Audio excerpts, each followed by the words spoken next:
We're back to the Neil Haley Show, also simulcasted with the Love Is podcast. I'm excited to welcome the host of the Love Is, Kim Sorrelle. Kim, how are you? And I know you're excited about our guest today. Neil, I'm doing great. Thank you so much. And I am excited for so many reasons. Rose, first of all, I love your name. I've got a granddaughter, Rosemary, one of my favorite names in the whole world. But when I was trying to figure out my locker combination, you were writing a script at 14 years old. You started so young in the business and you've done so much in, it seems like not a huge long period of time. And you play characters that are, I don't think, easy. You know, like you've dealt with racism, you've dealt with other things, and then now you are starring in 1,000 Tomorrows, which looks like it's going to be absolutely fantastic and natural for you because Nashville, Tennessee, grew up on a farm, I believe, right? So you've probably been riding horses your whole life because you sure look like you've been riding horses your whole life. So Rose, welcome to the show. Thank you so much for being here. Can't wait to hear about what you think about 1,000 Tomorrows. Yeah, thank you guys so much for having me. Yes, that's true. I did grow up on a ranch in outside of Nashville, Tennessee, and had horses my whole life. So this was so much fun being able to be a part of a show like this that I was able to, work with these animals and kind of show their talents as well, which was just so awesome. But yeah, I started writing writing scripts and stuff like that pretty young. I really have to attribute that to I have a great family, and I was homeschooled because my parents saw that I was really interested in this field pretty early on, and they decided that they were gonna try to help me as much as I could, or as much as they could. And I'm so appreciative of that because I definitely would not be where I am today. So I really can't take credit for having that opportunity to write and everything. My parents totally gave me that. So let's kind of talk about specifically enough once you heard about getting the opportunity auditioning for this part. How did that go and how did that work out? And I guess it's so great you had the experience with horses already. Yeah, it was something that I wanted to make sure that production knew going into it, was that I was really comfortable with horses, because I've worked with horses on films before, and I have also worked as a wrangler before, which is essentially just the people who take care of the horses and get the actors on safely. And I've worked as a wrangler before, and I know how many people, will say that they can ride horses, and they might have ridden when they were 7 years old, and it's a little different. So I wanted to make sure that casting and the producers knew that I really could work with horses, and that was something I was really passionate about. So I sent them a video of a compilation of stuff that I had done on other projects with horses, as well as stuff that I had done just in my own time. And I think that's possibly what really helped me get this role. The audition process it felt like a whirlwind. It was really, really fast, but at the same time, it was spread out over several months. And I really love the casting director who worked with us on this. She's become a dear friend, and I'm so grateful to have been able to meet her through this. And we've done several projects together since then. But the audition process was really exciting. I got to meet so many different cool people during chemistry reads and stuff like that. So it was just a dream of a process. It's interesting because in reading Karen Kingsbury's book, that of course the show is based on, I picture Ali Daniels exactly the way you look. So you have the look, you ride horses, you've just got the whole package. And like watching the trailer, I cannot wait to see the show. It's so good. And you deal with some heavy stuff too, right? Because you have cystic fibrosis, which is a very tough disease, and lost your sister to it in the show. And what was that like for you? Yeah, that was something that when I first knew that there was a possibility that I was going to get this role and I was in the finalists, I immediately started prepping just in case I got the role. I wanted to really understand what this disease was, and I wanted to understand what it meant for the people who had it and lived with it. And I found multiple great channels on YouTube that have the hosts of which are individuals who do live with this illness, and they kind of walk you through their life and they show you what a day in the life of someone who lives with cystic fibrosis looks like. And so I was really considerate of that before I took the role. I wanted to make sure that we respected it. And, you know, the executive producer was very understanding of that. And she was very understanding and I think respectful of the material and of the subject matter that we were dealing with. So she even brought on several people whose daughters had cystic fibrosis, or children who had cystic fibrosis. And it was important for us to make sure that we were representing that with respect and dignity and understanding. And so that was really important to me when I was taking the role. So Rose, talk about more about your character for people and a little bit of the premise of the show. Absolutely. So A Thousand Tomorrows it's a love story more than anything else, but it does kind of travel through this journey of faith and hope and forgiveness and restoration. It's the story of Ali Daniels and Cody Gunnar, who are both in the rodeo circuit. Cody Gunnar is a bull rider and Ali Daniels is a barrel racer. And Ali is the character that I play. And she is this really wonderful mix of hope and inspiration and the desire to, you know, just let herself run away with life and joy and excitement and everything. She's this great combination of that while also dealing with cystic fibrosis. And it's a very sobering diagnosis.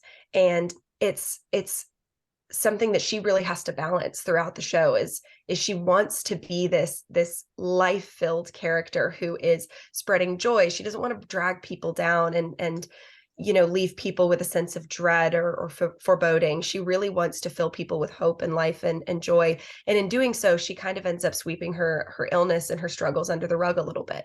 And that's something that she has to figure out along the way is that, you know, just because she is going to live life to the fullest, it doesn't mean that she gets to just completely ignore the things that are going to be difficult throughout the journey.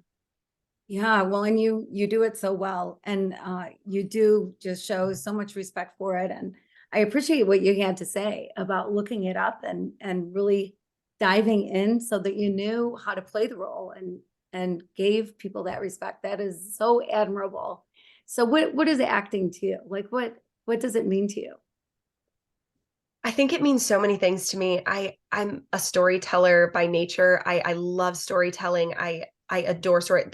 There are so few stories that I read that I'm like, wow, that was a bad story. Pretty much any story that you tell, if it has an ending that I walk away feeling inspired, I am so in love with it. So acting is just another medium of storytelling. I'm able to step into a new character, into a new role. And something that I never realized when I first got into acting was how much I was going to learn from these characters. These characters, you know, become real people in my lives, and they become mentors of certain ways because, you know, they're these, you know, ideal versions of people that we create that go through really difficult, very realistic struggles. And I love learning how different personalities and different characters deal with these struggles. And it's really taught me so much empathy.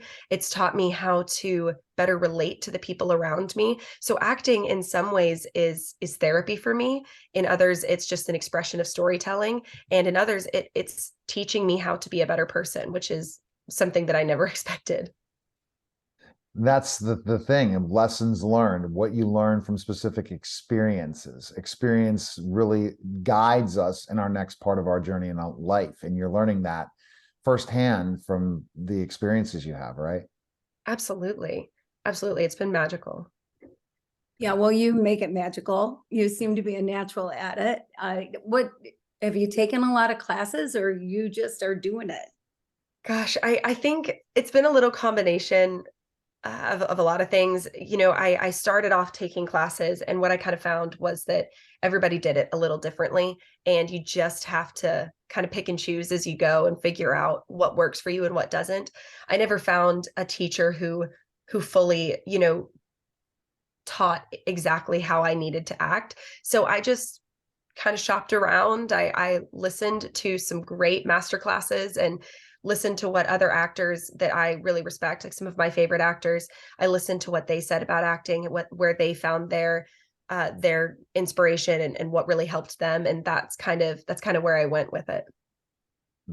So cool. And the process of acting, what do you think your biggest challenge as an actor? What do you think that the challenge? Because I was talking to somebody yesterday, he's talking about the film and saying how, you know, how she would memorize lines and on the treadmill or different things, and how then once you get on set, how you kind of create the character more yourself based on your ability as an actor.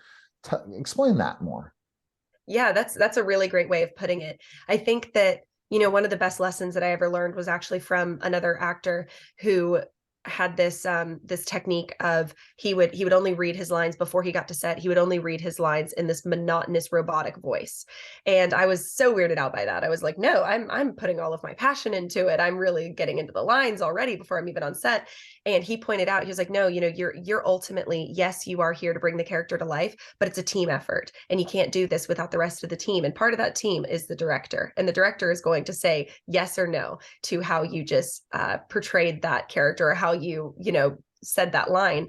And so he liked to read and memorize the lines in this very robotic voice, because you do add all of that color and you add all of the flesh and bones to those characters once you get on set and once you do talk to the director and you kind of figure out who that character is. So that's a really interesting way of saying it. That's probably my method now, is that I really like to, you know the lines going in. Memorization isn't really something that's difficult for me. Thank the Lord, because that would I know that that's something that can be a struggle when it comes to memorizing these lines and everything. And there are a lot of lines, but that's not really something I struggle with. I think what I struggle most with is making sure that I am portraying the characters honestly and respectfully, because that's something that's always really frightened me, is the potential of you know, audiences walking away cringing and saying, I just don't know, like someone who actually has experienced that, walking away and saying that just didn't feel honest to me.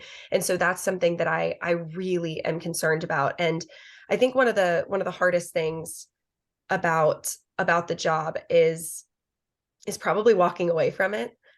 You know, you make these family relationships with people. You really think you've become this character, and you've learned so many things from this character and taken so many lessons with you. And then you just have to leave. You have to leave your family that you've bonded with over the past, you know, 6 weeks, 3 months, however long it's been. You leave that family and you move on, and maybe you'll see them again, maybe you won't. And you also have to leave that character behind. And those months and weeks spent pouring into this one scene is over in a matter of hours. And then it's gone. And, you know, you just have to take those lessons that you learned with you. And sometimes it's just hard to let them go. Oh gosh, I love hearing this, because I never knew some of the stuff that you're saying. How long does it take you to decompress, or what do you do when it's over? Yeah, that's a really good question. I'm still trying to figure that out, because some of these films that I've worked on have been so influential in my life that I feel like I walked differently when I came home, and I learned these lessons that I'm so grateful for. And so, you know, I kind of call it my post and preset depression. And I'll get on to, you know, it's this kind of come down that when you first get onto the set, you're like, oh my gosh, you know, life is moving on without you at home. And, you know, people aren't stopping the way that you're stopping. You think the world has stopped, but Right. it's not. And so when you first get to set, it's like, oh my gosh, okay, all of my friends are moving on. My family's doing things, you know, my boyfriend is going and, you know, playing games without me and whatever. And, you know, that's hard. But then you get into it and you fall in love with the cast, you fall in love with the crew, you fall in love with the story and your character. And then it's all over and you come home and you hit that again of like, oh my gosh, yes, I'm home, but I don't have that story anymore. Where are the best friends that I made? And so part of my kind of come down routine is I like to take a couple days to really ponder the lessons that I learned and the people that I really connected with, and who do I want to stay in touch with? How do I stay in touch with them? What's the best way to connect with them? And then try to slowly, gradually integrate yourself back into society, come out of your bedroom and decide, okay, I think it's time to go to a coffee shop. Let's read a book. Yes, Let's do something like that. Just take some time. definitely. Now, where can we check out A Thousand Tomorrows? Where is it available? Yeah. A Thousand Tomorrows is about to be streaming on PureFlix, and I'm so excited about that. I can't wait for your audiences to get a chance to check it out. Yeah, we love Pure Flicks. Kim talks about it all the time, as we do on the show, and we appreciate you coming by. Where can we follow you? Best place. Instagram is where I'm posting most of my stuff. I'll apologize in advance. It's mostly horses and maybe some set life stuff, but you're welcome to come see me there, and I'd love to connect with you guys. All right. Well, this was a special simulcast of the Neil Haley Show and the Love Is podcast, guys. Take care.